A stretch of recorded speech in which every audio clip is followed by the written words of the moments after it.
Shalom and welcome again. Onward with the story of Abraham. And so far he has survived a few not great things in his hometown. We know that he destroyed his father's shop and all the goods in it, all the idols. He was judged by Nimrod, who was the sort of king, chief, judge and everything else of the land, condemned to a fiery furnace, which he survived.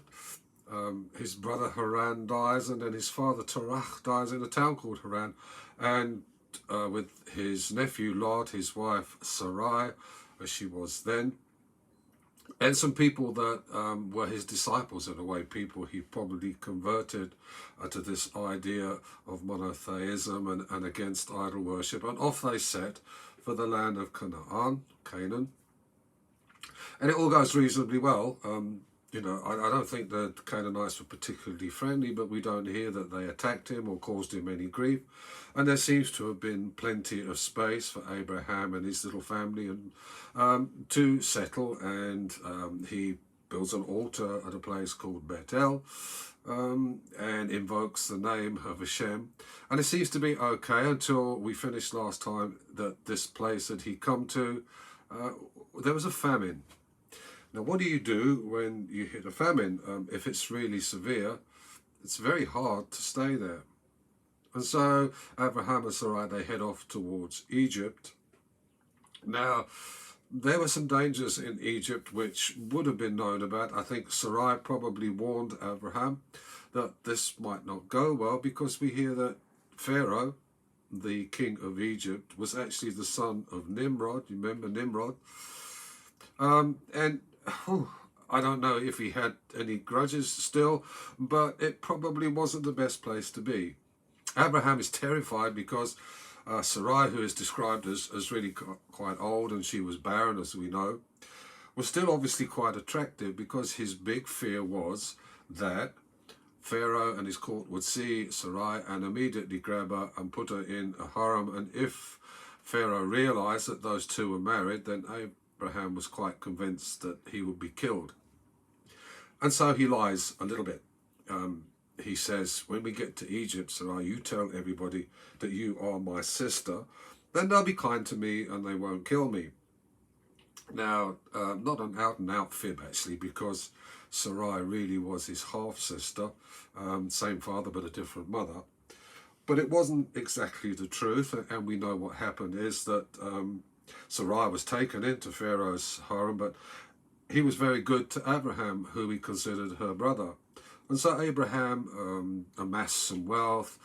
He was looked after there. Obviously, Hashem then steps in, and before Pharaoh could violate Sarai, things go badly for Pharaoh. There's a plague and sicknesses. Pharaoh realizes what has happened. And here the story takes a lovely little twist in the fact that rather than kill both of them, he drives them out and says, look, enough of this. You can disappear. And Abraham disappears with a load of cattle and goats and probably some camels and sheep and things. A vast amount of wealth, in actual fact. And the one dodgy thing that he does take with him, obviously, is Pharaoh's daughter, Hagar, and that's another story which we will come to, which didn't turn out that well. She was a princess of Egypt.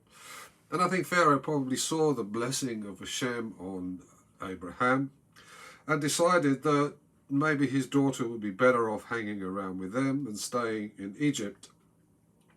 And that's a common thing, isn't it? That sometimes, that people see, oh, maybe we should go with them. We'll go with the winners all the time, because that is a much better thing. And as we know, as I said, that didn't turn out so well. But let's take a step backwards and go through Abraham's journey. And I want to relate this now because it happened a long time ago and may not seem particularly apt for today's life. But a personal experience, and of course my personal experiences are not really that personal at all. They are shared by many people.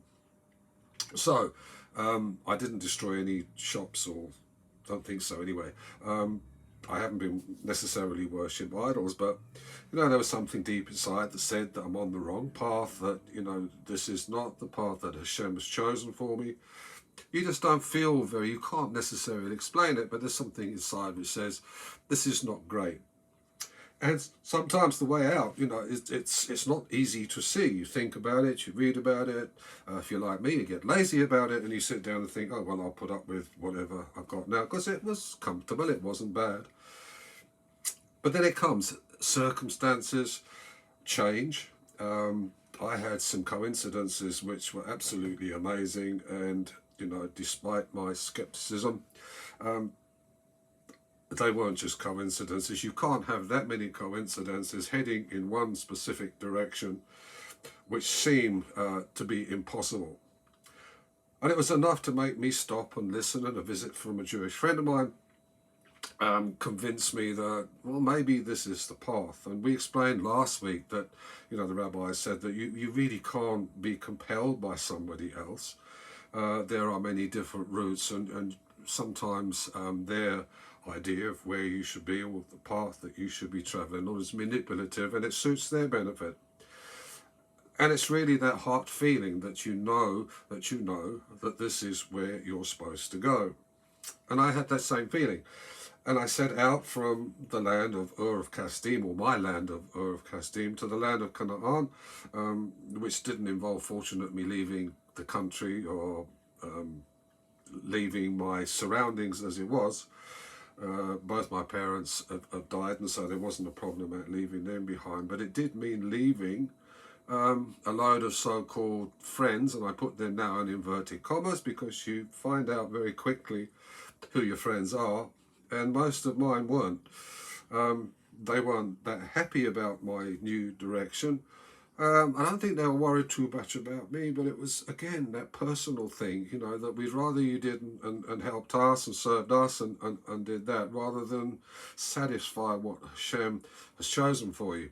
So I set that aside and set out for this land of Canaan. And just like Abraham, this new land, this new adventure that I went on, the people weren't particularly angry, they weren't particularly friendly at that time, but they didn't attack me, and very soon they got used to me.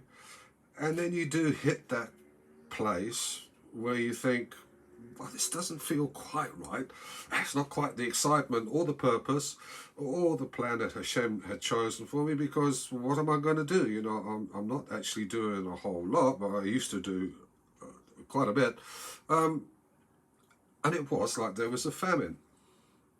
It feels good in the fact that you know that you should be there, or you're on the right path, but it is not the end of the journey. It is still very, very, very much the beginning. And it feels like a famine. So what do? You look around and think, well, where shall I go? And so I found my Egypt. I tried to go back to some of the world and some of the people and some of the life that I had before.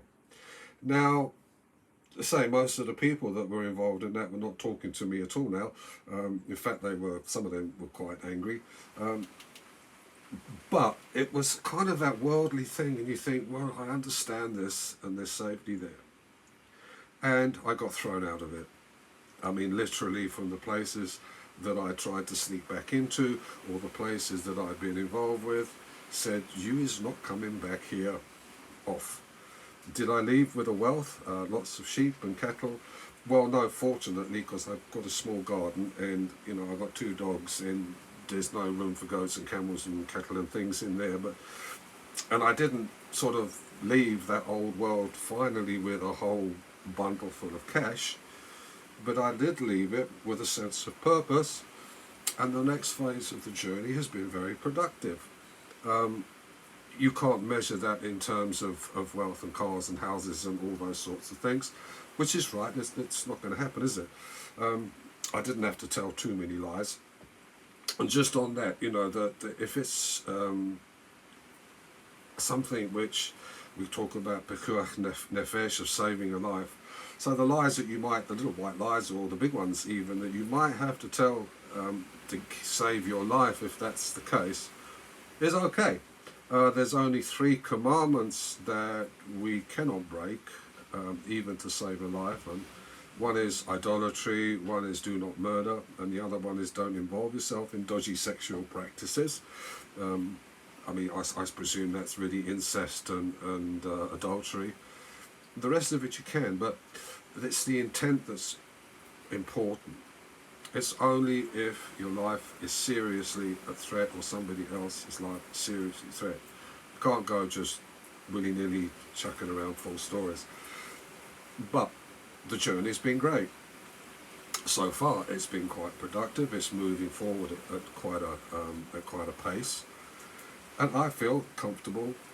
I know it's not the end of the road, but you know what? It's a way down the street. We're off the motorway and into something else now, and you know the pace has slowed down a little bit, so we can enjoy it and take comfort in it. And it's already producing some things which are good, and I know and I feel that I'm in the right place, in the right direction, and look forward eagerly to the next phase of the journey and see what there is to have. So, as I said, that's my experience, but I know it's not personal. It will apply to lots of you. So whatever stage you are on that journey, whether you're just leaving or you've got halfway and there's a famine, you slip back into the worldly things for a while, fear not, that Hashem has your back. It may not look good at the time, but if you keep faithful and you keep following that purpose, it will definitely turn out right. Next time we'll have a look at the next phase of Abraham's journey and see if that applies to our particular journey too. And my hope is that wherever you are, that you will keep faith. And if you haven't set out yet, well, give it a go, because I can tell you it's worth it. Until next time, Shabbat Shalom and farewell.